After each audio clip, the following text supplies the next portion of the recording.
Something historic is happening now, with Russia at its center. Imagine you are a citizen of an African country, and you want to travel abroad. However, it will take time, because you should have a visa. To get it, you have to apply and state the reason for your visit. Sometimes it can take months, with some countries making it harder for Africans to travel. For example, Donald Trump has revealed a list of African countries whose citizens won't be able to enter the United States.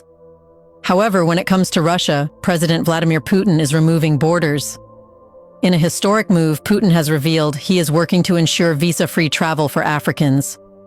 In other words, they just have to make a plan, pack things up, book a ticket, and that's it. That's something even African countries are still working on, to ensure that all Africans can travel visa-free on the continent. But how has Russia succeeded in doing it, and what does it really mean for visa-free travel? In this video, let's know about the whole story. In today's unequal world, the right to move freely isn't just about crossing borders, it's about being seen as human. For far too long, Africans have been treated as second-class global citizens, systematically locked out of countries that lecture them about democracy and human rights.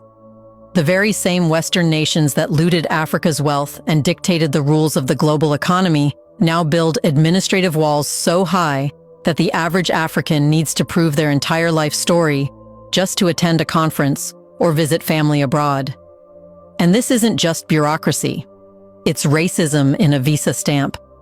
Try applying for a visa to the US, the UK, or a European country if you are from Nigeria, Kenya, Ghana, or any other African nation. You will be met with a mountain of paperwork, proof of employment, bank statements showing sufficient funds, letters of invitation, travel history, insurance, hotel bookings, and round-trip flights, all just to prove you won't overstay. Then, after spending hundreds of dollars in fees and enduring months of silence, you are hit with a cold, generic rejection letter. No explanation, no accountability, no appeal.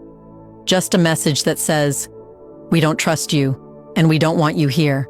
And while Africans are being treated like criminals before they even step foot in the West, a tourist from France or Canada can wake up in the morning and decide to go on a beach holiday in Senegal or Tanzania.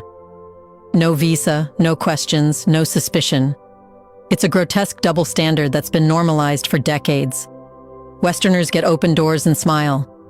However, Africans get locked gates and interrogation rooms. This is not immigration control. It's a colonial mindset with modern tools. These travel restrictions are not about security. They are about control. They reinforce a global caste system where Western citizens are free to roam the world, while Africans are fenced in like liabilities.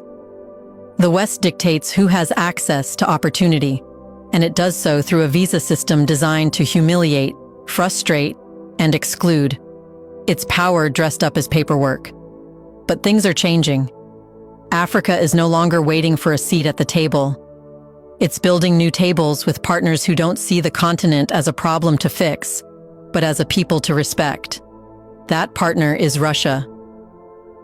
Just recently, it has been revealed that President Vladimir Putin is expanding visa-free travel to African countries. This represents a strategic and moral realignment that says to Africans, you are welcome, you are trusted, you are equal. No need to beg for entry. No need to prove you are not a threat. Just bring your passport, your plans, and your pride. This isn't just diplomacy. It's decolonization by design.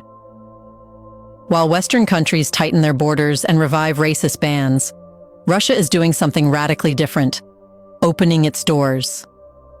This matters, because in geopolitics, how you treat a person at your border says everything about how you view their nation. Putin's Russia is not only signing military deals with countries like Burkina Faso and Niger. It's now welcoming ordinary African citizens with no preconditions. That's people-level diplomacy, and that's a challenge to Western arrogance. Contrast this with Donald Trump, who in both his first and now his potential second term has made it his mission to keep Africans and Muslims out of the United States. His travel bans targeted people not because of who they were, but where they came from and what they believed. Nigeria, Eritrea, Sudan, Somalia, whole nations were smeared and shut out. Families were torn apart. Students were denied education. Sick people were denied treatment. Why? Because of a xenophobic fantasy that sees Africans as a threat rather than as equals.